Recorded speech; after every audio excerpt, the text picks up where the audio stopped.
jalan sedikit.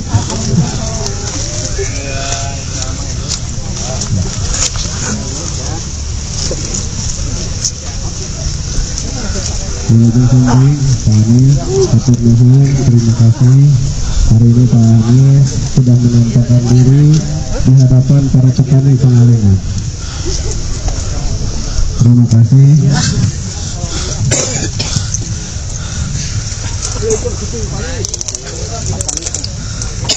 Izin, Pak Anies, hari ini kita akan melakukan simbolis panen bersama. Oh, alhamdulillah kita sekarang berada di lahan Pak Haji Dadan. Punten Pak Haji Dadan yang punya lahan. Nah, ini Pak Haji Dadan yang punya lahan. Kemarin malam ini sudah dipanen. Tapi kata Pak Haji Dadan, kalau Pak Anies kesini saya siap untuk tidak memanen sebagian untuk Pak Anies katanya. Terima kasih, tepuk tangan untuk Pak Haji Dadan. Terima kasih. Hari ini juga kita akan simbolis, maka silakan yang akan memanen Pak Anies dengan Pak Haji Dadan juga dari para petani silahkan untuk memasuki. Teman-teman yang lain nggak apa-apa di sini dulu aja. Maka Pak Anies lihat turun. Kita akan memanen langsung.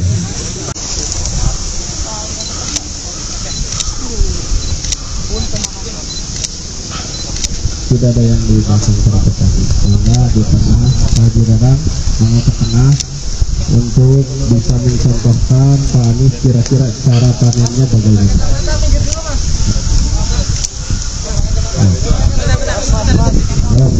Lagi diarahin dulu Pak.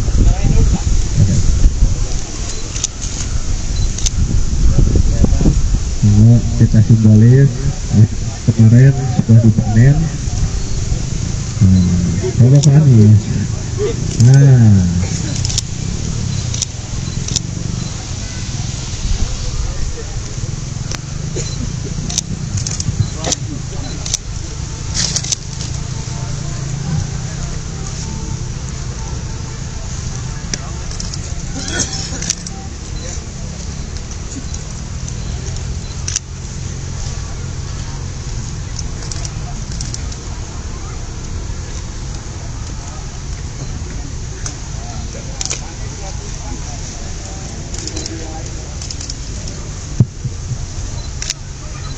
luar biasa, kasih tepuk tangan untuk Pak Anies. Ternyata bakatnya luar biasa.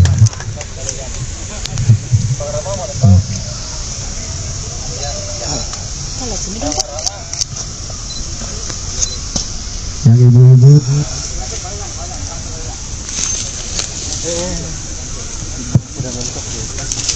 oke.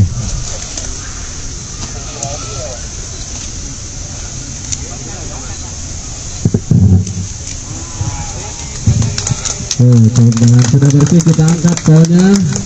Mari kita menerangkan bahwa hari ini ucapan terima kasih besar dan sebesar-besarnya untuk calon presiden kita. Hari ini Pak Anies, kita juga selain dengan para petani, ada beberapa para kelompok tani yang hadir, yang mungkin hari ini sangat ingin sekali untuk berbincang dan memberikan masukan-masukan terkait pertanian khususnya di Pangalengan ini.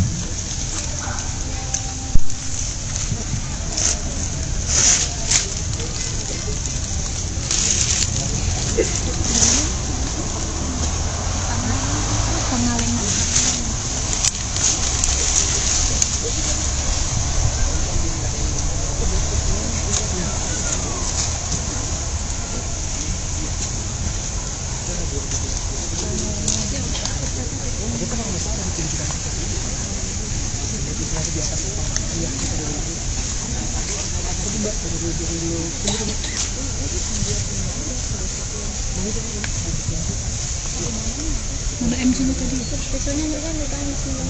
Iya.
Bisa tepuk tangan untuk Pak Anies.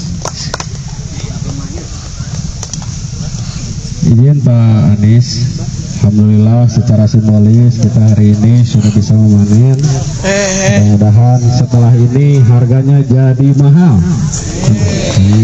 Amin. Amin, Anies Caimin. Izin Pak Anies, hari ini juga kita bersama dengan para kelompok tani. Ya.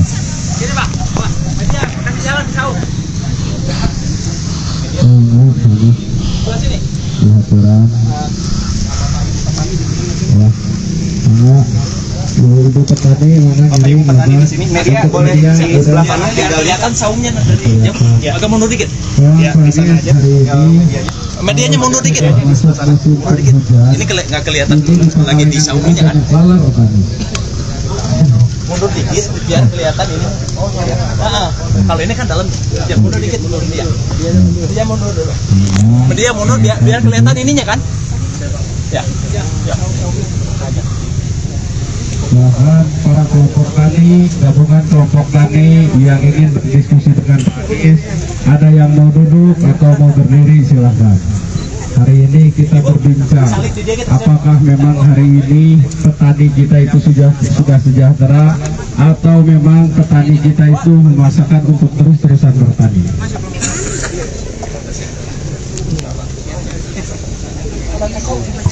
Topinya agak di dia kata depannya aja Pak.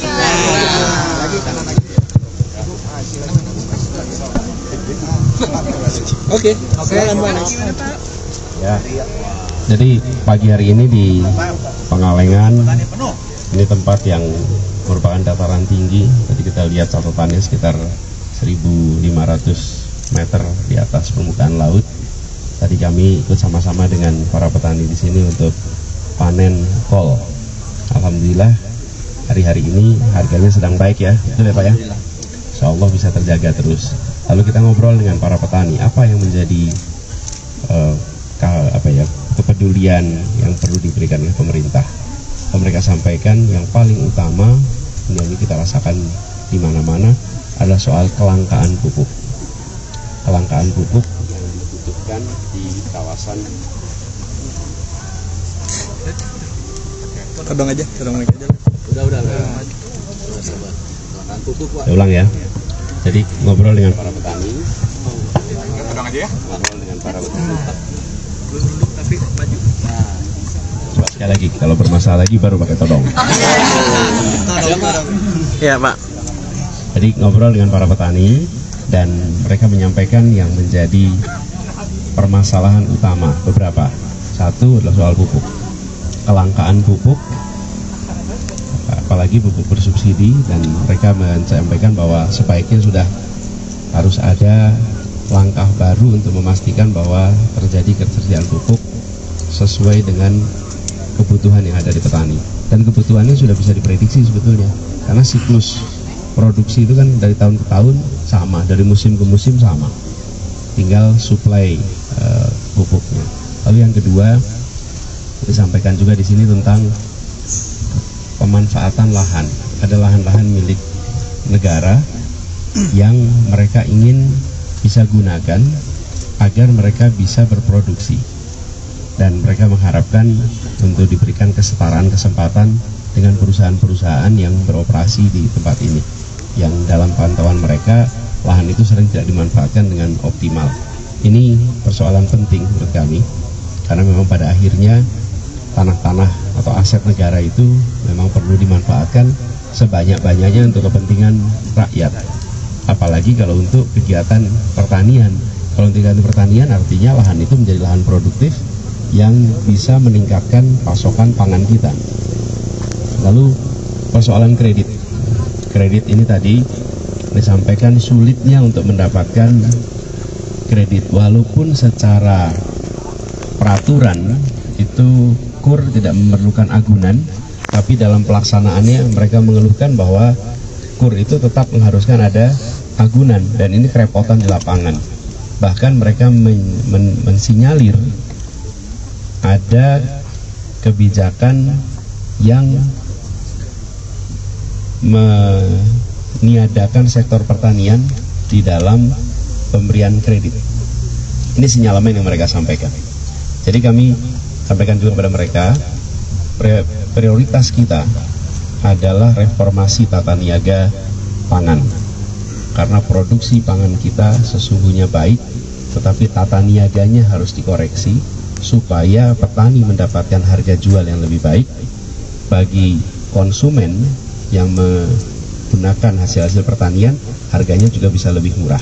Amin. Jadi itu yang akan kita kerjakan sama-sama. Itu sebabnya di hari kedua ini kami sengaja datang ke Pangalengan, bertemu dengan para petani. Kami menyampaikan pesan bahwa persoalan pangan adalah persoalan prioritas utama kami. Amin. Itulah yang kami akan perbaiki sama-sama.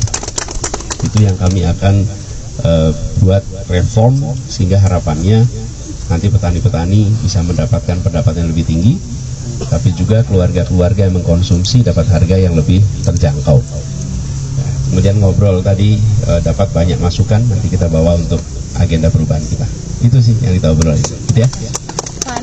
Pak Anies kan selama ini kan selalu kontra dengan food estate dan mengedepankan pertanian kontrak. Nah, mungkin Pak Anies bisa menjelaskan itu secara implementasinya di depan petani juga itu sebenarnya program itu seperti apa? Jadi yang disebut sebagai pertanian kontrak itu di mana mereka tetap berusaha di wilayah mereka dan pemerintah justru melakukan intensifikasi atas aktivitas pertanian. Jadi sentra-sentra pertanian yang sekarang ada itu dijadikan sebagai mitra, bisa BUMD, bisa BUMN, bisa swasta, tapi pemerintah menyiapkan regulasinya sehingga memungkinkan produk pertanian mereka itu langsung bisa diambil oleh masyarakat yang membutuhkan lewat badan-badan usaha itu. Kami melihat cara seperti itu akan lebih adil, karena mereka yang selama ini berpuluh-puluh tahun memang memproduksi pertanian. Kalau kita melakukan food estate, maka dana kita itu justru diberikan ke tempat yang baru, ke tempat yang dikelola oleh korporasi. Padahal dana yang sama itu kalau diberikan untuk kontrak farming, maka yang menerima adalah rakyat yang selama ini bekerja senyatanya memproduksi. Jadi itulah kenapa kita memilih melakukan kontrak farming, supaya anggaran negara bukan malah dibuat ke tempat yang baru, tapi justru memberikan kepada mereka yang selama ini sudah bekerja untuk memproduksi pertanian. Di situ letak perbedaannya, ya. Gitu ya. Pak Anies kemarin waktu berkampanye di Bogor menyinggung soal ini bukan soal mengganti nama presiden dan wakil presiden dan lebih mengganti kebijakannya. Fokus Pak Anies, kebijakan apa yang perlu diganti, Pak? Banyak dong. Lebih konkretnya perubahan. Kan perubahan. Itu perubahan. Kan niscayaan. Maksud saya begini, gagasan yang dibawa. Jadi karena kenapa saya sampaikan ini? Karena banyak yang sering melihat approval rate tinggi. Oke. Memang ini bukan soal approval rate, tapi tanya kondisi masyarakat, bagaimana dengan harga pangan, bagaimana lapangan pekerjaan, bagaimana dengan biaya hidup, dan jawabannya bisa dikatakan hampir semua mengatakan situasinya sulit. Nah, kebijakan-kebijakan itulah yang akan diubah terkait dengan tata niaga, pangan, terkait dengan investasi di sektor-sektor yang menyerap tenaga kerja. Investasi kita didorong tinggi, tapi di sektor yang tidak menyerap tenaga kerja. Nah, kita mau ubah, investasinya didorong di sektor yang menyerap tenaga kerja. Jadi perubahannya seperti itu pada kebijakan-kebijakan. Karena kalau yang menjadi presiden wakil presiden memang sudah ada periodenya, tapi kebijakannya yang akan kita lakukan perubahan. Gitu ya. Pak, yuk kita berikutnya aja. Bagi deh. Nggak usah dihabisin sekarang. Tadi untuk buruh tani, Pak. Masih ada berapa? Untuk buruh tani kan tadi disebutkan kebanyakan untuk petani nih. Untuk buruh tani sendiri programnya seperti apa nih? Ya, ini salah satunya begini. Kalau pendapatan meningkat, otomatis para buruh tani bisa mendapatkan lebih tinggi lagi. Oke. Nah, selama harganya masih rendah, ya mereka akan sangat sulit untuk bisa berubah. Ya. Oke, cukup.